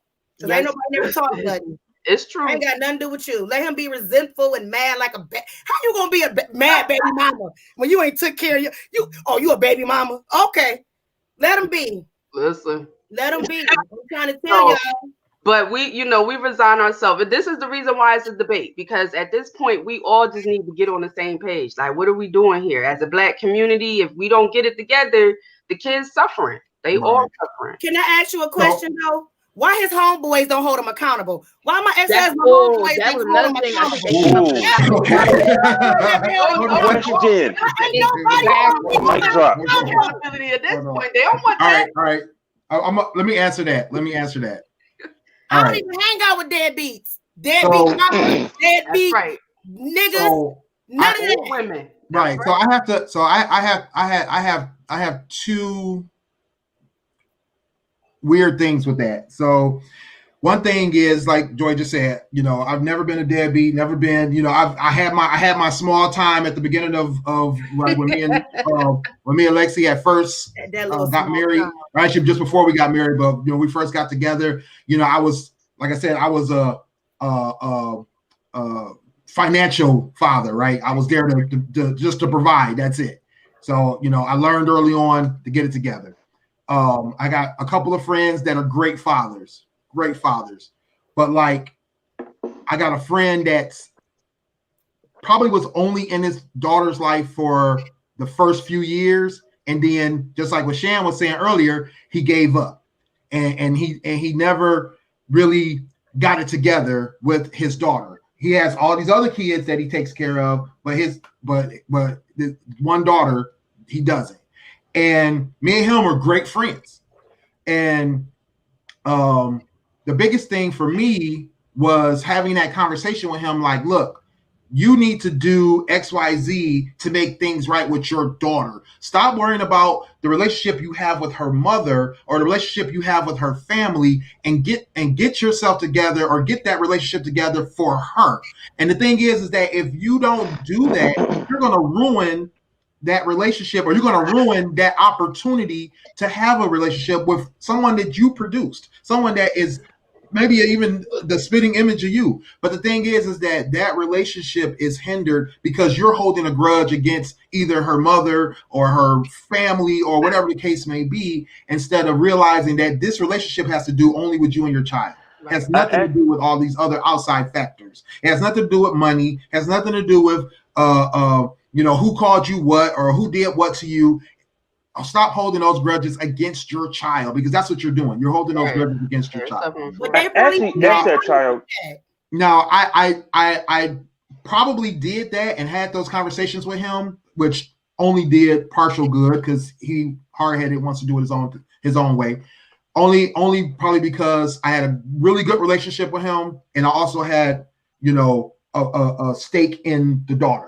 So I felt like I had to do what I had to do to try to make things right for her, as well as for him to have that relationship, because I knew later on it would eat at him. And of course it did. Later on, he came to me and asked me the question, what do I need to do to make this right? And it's like, bruh, I already gave you the answers years ago. I already gave you the steps. I already gave you the method. But the thing is, you have to take that first step. You can't, and you also can't let the grudges and the whatever's hold you back, thinking that's going to be your excuse for your kid. That's not going to be. I still swing on my ex-mother-in-law. I give her that word. Right. So I think, and that's a great point, Lex, is that it's too many single families, and it makes it too easy for fathers to walk away. And that's my second case. I have baby mama. That's right. I have a friend who also is kind of a deadbeat dad. But because he looked at it, it was an easy route out. It was like, if all I have to do is just not be around or not say anything, and she's not going to come after me, I'm not going to do it. So when you hang out with him, he don't get drinks; he gets Similac.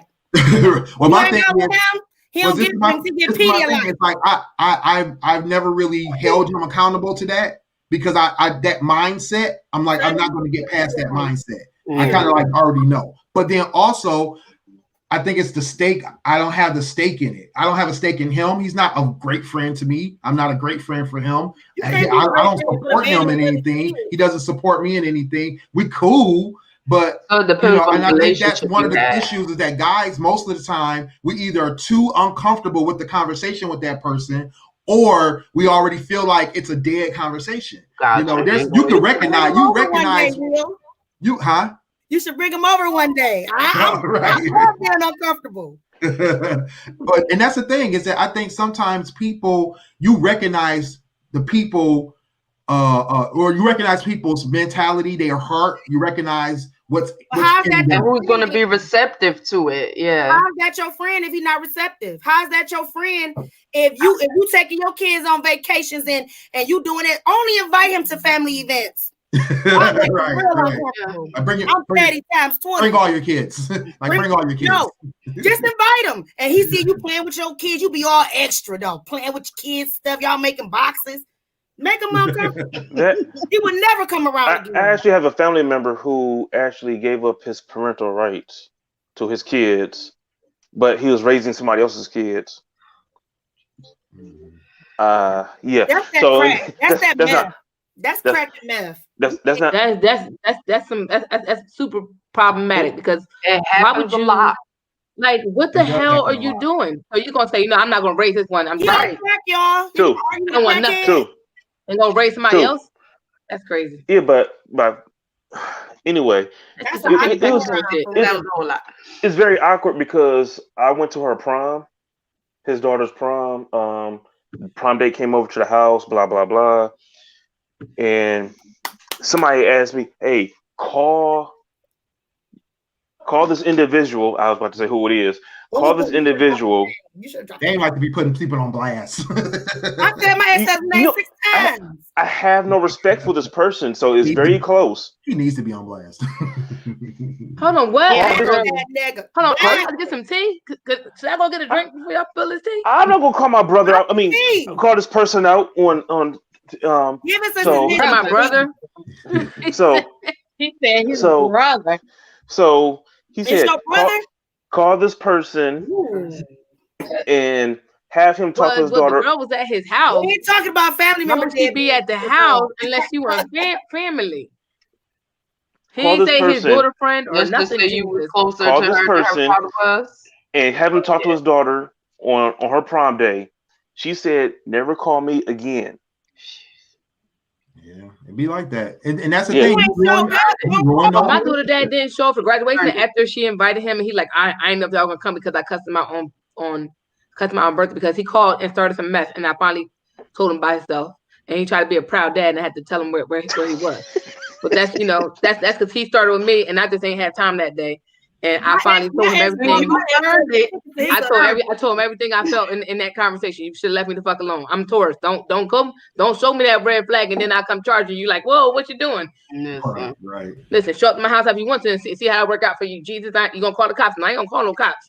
All right, we got 13 minutes. I want to ask this bonus question before we go. Here you go. Do that in 13 minutes. It's like 6 of us on here. Move right along. I know, right? We're going to go over. I'm pretty sure we're going to go over, but we officially have 13 minutes. You didn't sound right saying that, but go ahead. So, does the full-time parent? We've been talking about single parents and co-parenting and custodial parents. Already, like no. Part-time parent. You can see the question.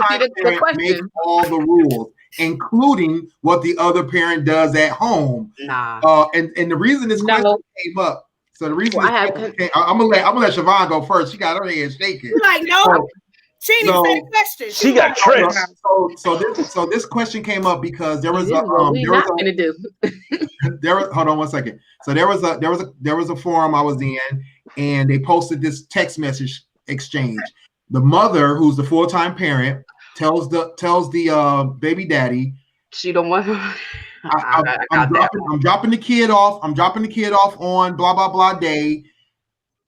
Is such and such gonna be there? The girlfriend. So he says, "Why you tripping? You know she lives here." So she says, "Well, as the full-time parent, I feel that you should not have sex with her while my kids are over there, and you need to do it was some other demand she had." Right. And because she said that her as a full-time parent is able to determine what environment her kid is in, and that he should do what she says. So that's the question. Does the full-time parent make all the rules for the kid, including what the other parent does at their own home? Definitely not. So I'm gonna start with Chevonne right quick.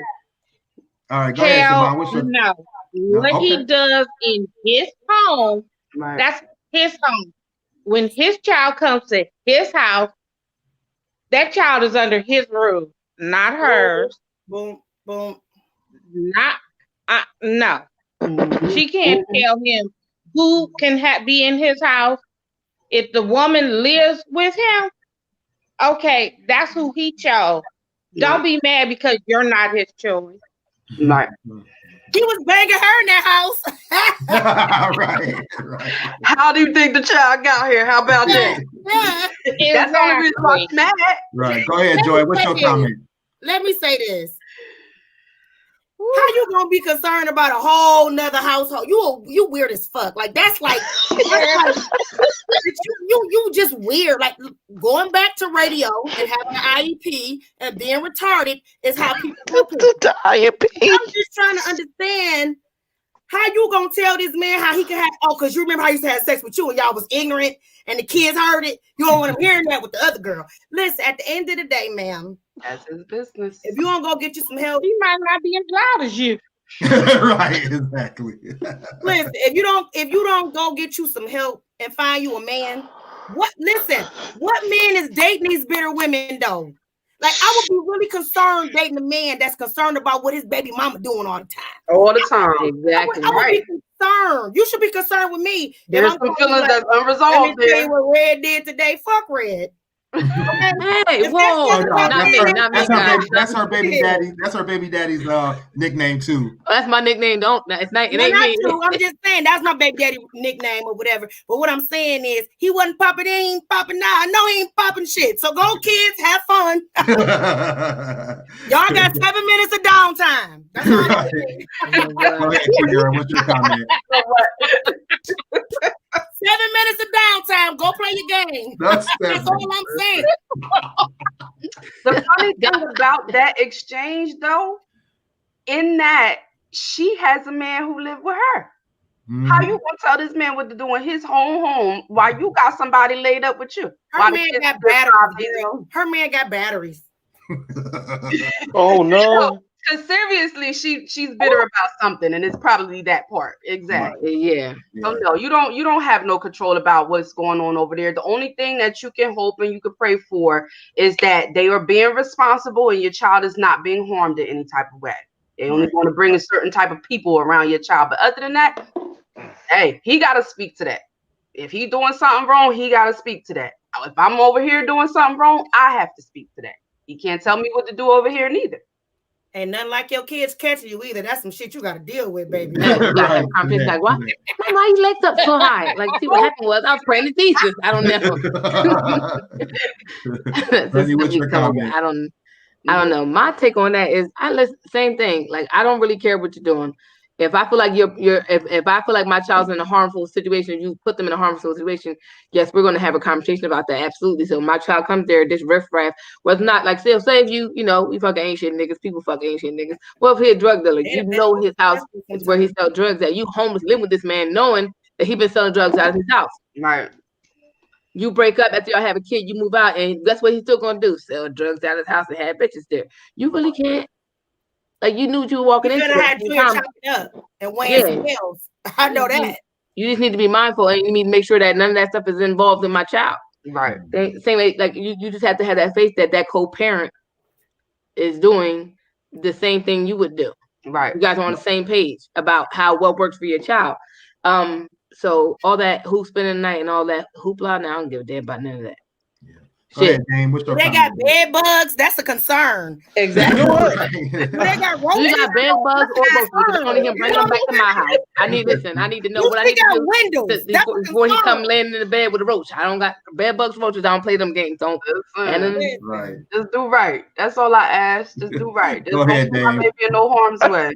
Yeah. I can't today. Long as it's not illegal, you can be respectfully asked, "Hey, can you keep your drug dealing to a minimum this weekend while you got our kid?" Like, you think I'm selling dope? Walk outside and meet them instead of having them come in the house. My mama think I'm selling dope. No. Wait, his mama really think he sells drugs? Because you selling dope out of her house. She cut it to me one day. I gotta say this. She cut it to me one day. She said, "Joy, My son done moved out of there to Canton, and he done left drugs in Detroit. I said, drugs? What? He done. I promise I've never sold drugs. And I confirmed with her that he was. I'm not even a street nigga. That's exactly what I said. Willie said he's not in these streets, but he always in the tweets. I'm always in these tweets though. Yeah. Look, you can ask respectfully your co-parent or your baby daddy, mama, like, can you keep your drug dealing and your legal shenanigans to a minimum while you have our kid under your roof? Respectfully ask that question. And for, oh my God, and making the rules, it reminds me. I don't know if anybody else remember this video of the father cutting their kid's hair. That was the mother. It was the mama. And the mom. No. The father. It was the dad. No. It was the dad and his wife. Right, and the wife came up and met him and had the kid playing with the Tonka truck all over the dad's car, scratching with the paint. Turn up your Wi-Fi. Me? Alma, check your battery. Wow. Turn up your Wi-Fi. I can hear him. I can hear him too. No, that's your bootleg internet. So, y'all are right. Hold up. And we being petty? Y'all being petty tonight. Y'all men folks being petty. Go ahead, Dane. Yeah. So the mother was saying that letting the kid play with the car on his father's new car, his toy car on his father's new paint job, whatever. He said, "No, can you not do that, Kim? Kim, get your story." You know what? Joy's my new favorite host now. You're off the list, honey. I'm done with my story. they cut you off, Dang. They told you to wrap it up. About to play music. I don't like red. You know what? I don't like Redbone people no more. So I definitely feel like the person that's the the full-time parent is definitely not making all the rules, like y'all said. That's crazy. Is being involved in somebody's decisions that they're making at their house is crazy. Like you said, so long as they're being safe, so long as they're not doing anything detrimental to the kid, so long as they're being supportive. My concern usually is just, are you helping the kid with homework? Are you making sure they eat? Are you making sure that they, get to whatever extracurriculars they have to go to? That's my only concern. I'm not concerned with you and your significant other, or concerned with you, what color your bedroom is, or, if it's spaghetti night versus pizza night. I could care less. So long as they taking care of, they're getting the nutrition they need, and they making it to where they need to go. That's all I care about. Just make sure that when we're supposed to meet up, we can meet up at the right time. So, that's my biggest thing. So I definitely agree with that. I think people who get involved to that point, and I think Keira mentioned it, and Joi might have mentioned it too. It's that mentality that they still want to hold on to something with that person. They want to be able to make those decisions based on hurt or pain that they have from that relationship, or lack thereof of connection to that relationship. And I think that like Joi said, you need to heal. Go heal yourself. Get your closure. Not on your kids' time, though. Not on your kids' time. So, absolutely. Yeah, definitely. So, any other questions we want to answer before we cut out of here? Why is Sonny so petty? Well, that we already have the answer to. I can't be. I absolutely am. Oh, I got one more. I have a PhD in petty. I got one more bonus question for y'all. All right. So this one came from a meme I saw, where the guy goes and picks up food for his daughter. You asked that question before. So he brings food for his daughter, and she's got all these other siblings, and he didn't bring nothing for her or for her siblings. So the mama, of course, was upset, and she says, "Why didn't you bring something for everybody?" So what do y'all think? Can you buy for your child but not their siblings? Or go ahead, Keira. I see you raising because I deal with that now, I'm gonna say, from the adult perspective, it's not. I feel like it's morally reprehensible, but he has no obligation to the other children. He don't. Now, on the other side of that is the children who are watching this. And you'd have to ask yourself as an adult, would you want somebody to do that to your other children? So, you know, that's where that is. How do you feel doing that, knowing that the other kids are going to feel some type of way? But if you don't care, I mean, yeah, you have every right to not care. That's on you. No doubt. Sonny? Just unmute yourself, Sonny. You're muted, Sonny. Sorry. I'm sorry. I agree with her. I think it's a moral thing. It's not something that you have to do. You shouldn't have to feel obligated, things like that. But my daughter is now 18. If her dad, I'm saying like a couple months ago, her dad went and brought her food. I don't know why. He just felt like it, whatever. When he bring food in the house, my son is right here. He got something in that bag for him. Because if he, like, for the time period he was around recently and doing what he's supposed to do for a good couple months. So he knew that if he came through the door with some McDonald's fries, my son was taking them or you was giving him some.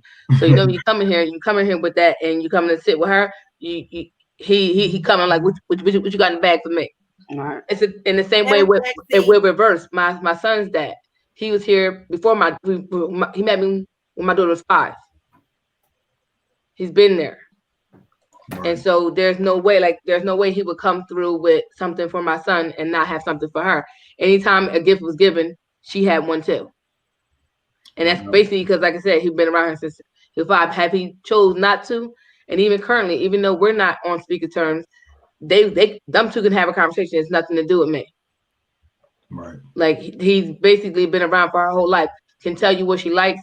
You know, they laugh about things. They done cook breakfast together and all that. Like, they done did that and stuff. They had that relationship where he built a relationship better with her than he has his son, but his son only been on here for 7 years. So check this out. So in my situation, I have my youngest daughter is only 7. My older kids are 16 and 15. This man was around for 8 years, 4 years prior to us having our own child together. So he played that role, right? All those years. When we broke up, what happened? He decided those are no longer my responsibility. And so those same children who looked at him as a father are now on the flip side of that coin. They see him bring his daughter something to eat and don't worry about them. But you loved us. So how does that work? Right. Yeah, that's crazy. Yeah. Well, go ahead, Joy. I'm gonna get Joy in. I told y'all what I did, and I'm sorry, I supposed to turn my camera off. I'm sorry, but I told y'all what I did when Jalen wanted to go to WWE. I bought everybody in the house tickets because I felt like I don't want them to feel like it's no strife between, like Lexi was saying, between the siblings. You know, I got older stepkids. I'm matter of fact, I'm only 21. We all the same age, but I took care of them accordingly too. To this day, they still call me mama. Like, I didn't do no. They don't call me stepmama. It's mama because I literally gave them what I gave Sean. I gave them what I gave Jalen. I feel even after the relationship, you know, my stepkids, they grown. Right. You know what I'm saying? They 20, 30, almost 30 years old at this point. They got kids. And it's still the same regard. We going out of town to Vegas to see Jalen. Y'all coming, y'all pulling up. And even with his new wife, they have no connection to her because she believes in separation. They don't feed off that. They feed off what they know is real. Yeah. You know what I'm saying? So I feel like it's the harder individual, and it's how you love and respect them kids. See, some people just want the man. Ain't got nothing to do with the kids. Facts. So when the relationship is over, that's over. Period. Yeah. And it's funny that you should mention that, like what Keira was saying about the kids and stuff. Some more thing. I grew up in a house where my mom had 5 kids, 4 girls and 1 boy. The youngest daughter, her dad was there since forever, since we was little. As long as I can remember when I was little. Like, I think he met my mom. My mom was pregnant with my sister right under me, actually. And my youngest sister, my baby sister, her dad was there. What he did, what I didn't like, and I didn't like that my mom allowed it, was she got birthdays. Her Christmas was actually Christmas toys. So you can tell when you go on the Christmas tree who got the most toys, or not even the most toys, just like the toys. We would get clothes like one thing we wanted and like, you know, miscellaneous stuff like that, whatever. But like her Christmas gifts will be like disrespectful, and it's like 75% of the tree gifts were hers. Right. And then birthdays were all blown out, stuff like that. And he used to give her allowance and say, like, but he was an antagonizer. He was like, oh, well, I'm giving her Nikki allowance. And we didn't, and so we knew, like, we're older than her, so we knew that we weren't, like, she was getting it, or like, and he was like that materialistic type of person. He would always rub it in our face when he get mad. Oh, that's why I got so and so such and such, or you know, the little one. So we didn't like her because she got everything. So of course, growing up, everybody argued with her. It was always an issue with her because it wasn't her fault. And it wasn't her fault. It wasn't her fault, but she learned from him to brag. Oh, my daddy gave me this. My daddy did this. Like, she started doing it because that was the norm. My mother allowed it. So you got a bunch of kids that's against one because she's bragging that she got this, rubbing it in our face, and her dad is doing it, and my mom's allowing it. So like that's another thing. Like I said, me personally, I can't, like, whether you, and they were together, not even broken up, like together. Right. With all of us. We were here before she was even thought of. And you were here. So to me, whether you're like physically, and that's one thing, your relationship with this person, like y'all together living in the same house, and you're being an absentee parent. Right. Go ahead, Chevonne, you got a comment? Well, with what she just said, your mom allowed it. If your mom had said no, it would not have happened. So your younger sister, like you said, she learned from what was allowed. It wasn't only her dad, but it was both of them. If they were together, if they lived in the same house, and your mom allowed him to do all this for her and not for the rest of it. My mom and dad, when my parents married, my mom had 2 kids. Before I was born, she had 2 kids. When they married, he knew that he was taking on not only if they had children in the future, but these 2. Everybody got the same.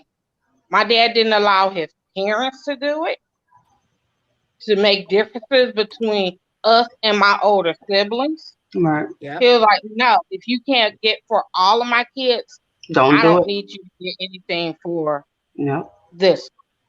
Right. So well, my mother that's the way I grew up. That's you know, we've all done really everything together. Gone on vacations.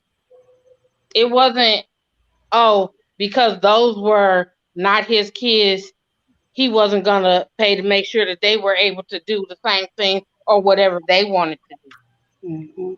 Right. Go ahead, Joy.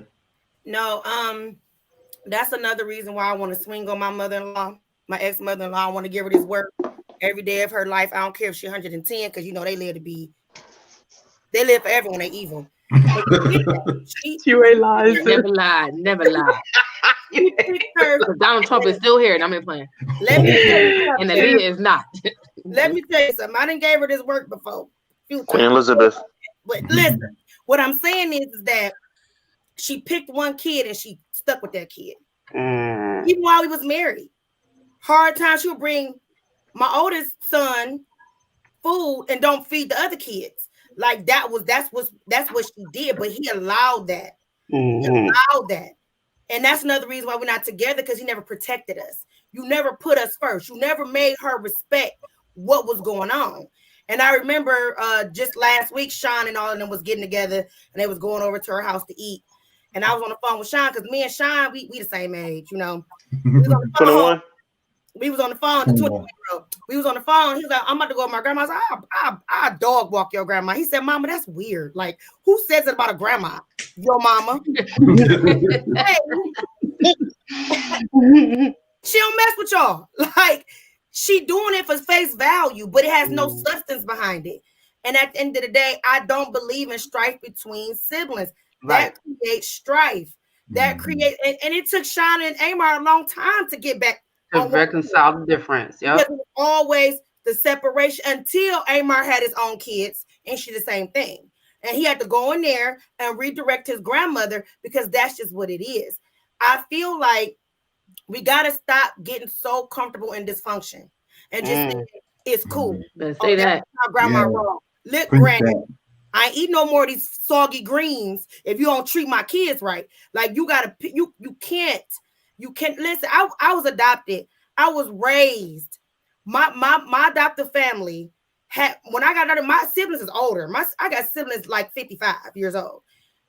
My adoptive mother never made a separation between me and my sister and her older kids because that's just not it. How we psychological manipulation. It's bad. It's really bad, and that's the reason why they think our communities is just messed up because we got young stupid people out here.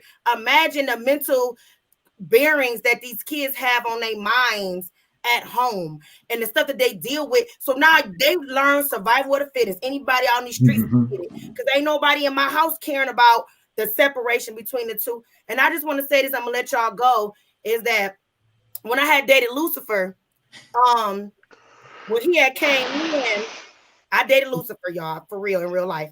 So when I had dated Lucifer, when he came in, he never made a separation between the two, even with my ex-husband. And Will can contest to that. He was involved in every aspect of my kid's life, hands down. Even though he had one son, his son was like 22. And he was still like, Donald coming to the games. He doing this, he doing that. Because that was the presidents I set. Okay. Them baby kids in there belong to me. And if you rolling with me, you rolling with them. You know what I'm saying? So he was at games before I was at games. I told you. Oh, yeah. Senior walk. He was beating us all there. Yes. When Sean did his senior walk, and it was Lucifer in the crowd having to get Sean together. But I'm gonna tell y'all, everybody is definitely not raised that way. You want to pray for my soul because I need to pray for. I did date Lucifer. Sometimes you just don't know no better. I didn't. I was with the same man from 22 to 33. I mean, from 15 to 33. Then I met this man. I'm like, oh, y'all, he that man. I didn't know he was the devil. I never tell me that. He was the basis for our narcissist show and our gaslight show. I'm gonna sit over here and mind my business because I dated a narcissist for real. I'm just gonna sit here. For real. And him and Will got the same birthday, born the same day. FYI, I just want to end with that. Yeah, October is the worst month ever. Two separate different people. So I'm gonna say that everybody definitely is not raised the same because even being with that man for 8 years, he had told me on more than one occasion. I didn't want to believe him. But he had told me on more than one occasion, I could be here and not do anything for those two. They do not belong to me. Wow. Yeah, that's crazy. Yeah, so yeah, my thing about like I agree with everybody else. There's really no obligation technically, but like you said, if you're gonna be right about that relationship that you have not only with your kid but with the kids in that household, you should do for all of them. If you can't do it, and that was one thing when I did answer that question in the forum I was on. When I did answer it, I did mention if you can't do it, don't put it in their face. Don't like Sonny was saying, don't brag about it. Don't make it a thing that you get they're getting something special that you're never going to do for the rest, or that you aren't going to do for the rest, because that creates animosity, that creates strife, that creates problems. So if you're like, hey, you know what, you need food after school, or you need this done or whatever, we're gonna take care of this on the side, and I'm gonna get this done for you. Don't tell your brothers and sisters. Don't brag about it because one is not their business, and two, you don't need to be feeling like you got something special. This is just because I don't have it right now. People need to stop everybody. But the thing is that for the most part, when you can do something for that one, do it for the rest of them. Make it even, make it fair, make it honest. Because they'll appreciate you more for that. Especially like you said with the situation where the kids, they're thinking or they're looking at you like a father figure, or they're looking at you like part of that support system that they have. They don't understand dynamics, or even if they do, they don't want that dynamic there where things are separated. You know what I mean? And that was one thing for me was always, you know, my kids. I mean, even like I was talking to somebody about that today. In my household, I not only raised kids that were not biologically mine as my own kids, I also raised godchildren that from other, you know, people needing their kids to have a place to stay, or needing their kids to be raised in a better environment than where they were at, or needing just some support, you know, maybe just during the school year or whatever. I mean, I had two of my godsons for 5 years for one, and I think it was 8 years for the other. So I was taking care of those kids too. There was kids in the neighborhood. When I took my kids to the park, when I took my kids to go get ice cream, when I took my kids skating, anything like that, I took their kids too. My sister, you know, whenever she had or whenever I picked up her kids, I would have all her kids. And exactly. Yeah, Lexington said y'all raised a lot of kids. I always say we raised at least 10 kids. We definitely raised at least 10 kids plus. Because we were always, but it's because that's why you're here, Bray. And like I said, I always say, I'm not trying to be not bragging about this or nothing. All I'm saying is, I felt like those kids needed that love. They needed that support. They needed that in their life because somebody else did it for me. Vacations, right? Taking kids on multiple vacations. The thing for me was, my father, like I said, he came into my life when I was like 8 or 9 years old. Never treated me like a stepson, never treated me like just some kid that he had to take on because he wanted to be with my mother. He took on the role of a father and taught me how to be a man. My father-in-law, my kid's grandfather, their grandfather from their biological father's side, he came and stepped in without a connection to our family and still did for these kids, took care of them until the day he died, literally. And did for them and showed me another side of compassion, of love, and being able to do something for somebody else, regardless of blood connections. Because those are the people that you're going to be able to depend on. The people who step in and just do it out of love and do it out of the kindness of their heart. Especially when they're not related. Exactly. They choose So to do that. That makes I think that's what impacts them more. You know. It's never just the money. It's never just the time. It's never just, but sometimes it's just the effort. Once you put that effort in, that means the world to a kid. That means the world to a kid. Appreciate that, Jasmine. Appreciate that, Lex. Yes, definitely. God bless Papa. Definitely God bless Papa. Yep. All right. So we've had a great show. I appreciate everyone on here. They didn't even know it. That was a great weekend. Yes, sir. Yes, sir. You know it. So, definitely thank everybody for joining in. We're going to go around, get everybody's information that wants to give it out. Let's start with Dame, Mr. Silky. Give out your information. How can the people connect with you? You can reach me on Facebook at Shinlow21. You can reach me at my new email address I just created just now at joyandsunnysbiggestfans.com. No, I'm kidding.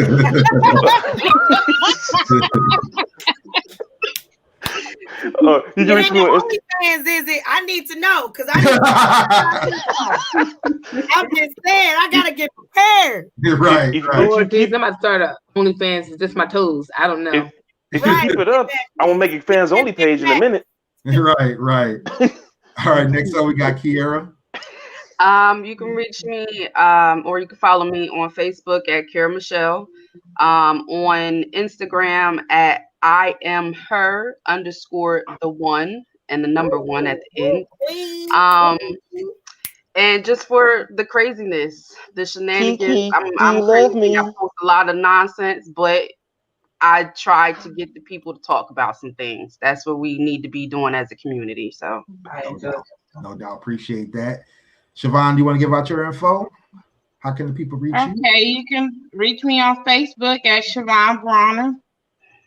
Don't have any other social media things, although my daughter set some up. I still don't know how to access them. Oh, that's all right. That's all right. We'll see you on Facebook. Miss Joi Jones. How can I stalk you? I got my OnlyFans now at Joi Jones.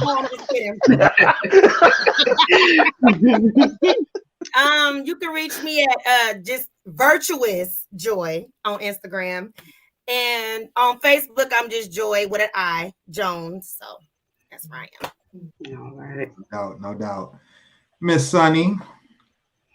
Take myself off mute, right? I need to take myself off mute. Of course, you guys can stalk me and follow me, subscribe, and all that good mess on. I'm on social media at IamSunny_D, Instagram, Snapchat, Twitter, and TikTok, and I believe Twitch. I think I'm on Twitch. Well, I am on Twitch. I think that's the name. What is Twitch? What is it? I don't know what it is. Sunny, stop signing up. That's new to me. I have it though. I am Sunny D. This man one on there. Fans, and you gonna sign up for Twitch? We don't even know what this stuff is. I don't know what Twitch is. I've been trying to figure out. I'm watching really. I don't know what I'm doing on Twitch. Oh my god! I'm sorry. I'm sorry. Last but not least, my blog unreservedlyme.com. Thank y'all. All right, unreservedlyme.com. Definitely get at her on Unreservedly Me. And shout out to Smooth. Smooth couldn't make it on tonight, but shout out to Smooth. He's canceled. At E Trenton Groomy on Twitter. Or you can visit him at kingstruth.com. He'll definitely entertain you over there with all his poetry, and his article and think pieces. So definitely check out Smooth over there. And as always, as soon as I can find my banner, because it's eluding me, it's your boy Willie Styles. Get at me at Willie Styles everywhere on IG, Twitter, and TikTok. I'm Willie.Styles on Snapchat. I'm Willie Styles 94 on Twitch. And on Cash App. Definitely Cash App me if you know a drink. Visit me. My Cash App, Styles by Joi LLC. Right. Yeah, I just got a Cash App and I don't know it. Everybody want to make sure every app a Cash App. That's bold. You gotta make sure you know what your Cash App is. And some people out here Styles by Joi. Cash App, hold on. Let me get your hair braided. I did my own hair. I do the knotless, I do sew-ins, I got my own business, so holla at your so my Cash App is for the braids in Detroit and many other styles. She definitely is a hot stylist. She definitely kills it. All right, now she over there flicking the hair. I see you. I'm getting my hair done tomorrow. So I gotta be real careful. You know what? No doubt. Now I got my Cash App. I'm giving it out just in case y'all want to send me somebody. The way my bank account set up. The way my Nosy ass is NOSEY spelled AZZ. So nosy ass. Okay. I'm like, what the fuck? They want to know my whole government. I don't do that. Honey, your Cash App remind me of the lady today that was on the corner begging with a cigarette. And it say mind your business is you know it's me because it say mind your business. The business spelled a little different. Oh, they smoking a cigarette like you trying to get paid out here, Dane. All right. Y'all get at us 24/7 on Spotify, iHeartRadio, Stitcher, Google Play Music, Apple Podcasts, SoundCloud, and Blog Talk Radio. Or you can watch the replays at twitch.tv, Facebook, or YouTube. Definitely get the merchandise. I got on my I Am in These Sweets shirt. It's got my name at the bottom, so make sure y'all get one of these shirts. You got your shirt on, so I got my shirt on. This, of course, it's mine. Y'all know I can be real petty. I need that shirt, but I need mine cut and tied up in the back. I'm in the girl, you gotta listen. I'm single. You know what I'm saying? So I gotta, I'm single too. I'm just single and not ready to mingle. Well, you can get any of these shirts and more at teespring.com/stores/GFT Radio. Definitely support us while we're supporting you. GFT Radio can also be found at gftradioshow.com or on your favorite social media sites, GFT_radio or GFT Radio on Twitch and Facebook. So definitely get at us over there. Again, thank you all for joining. Have a good night, everyone. Stay blessed. Hey, send me my OnlyFans, dog. I need some money. Bye. See you in 7. See you in 7.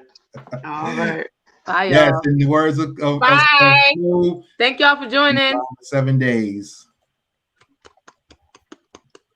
Appreciate y'all. Hey guys, it's your girl Sunny D, 1/3 of the podcast GFT Radio Show. What up, though? It's your boy Willie Styles from the GFT Radio Show. Just letting you know you can catch us every Monday night, 10 p.m. Eastern. And to get some merch, I got some on right now. Go to teespring.com/stores/GFT Radio. Grown Folk Talk Radio. Join the conversation. Let's have some fun. Holla.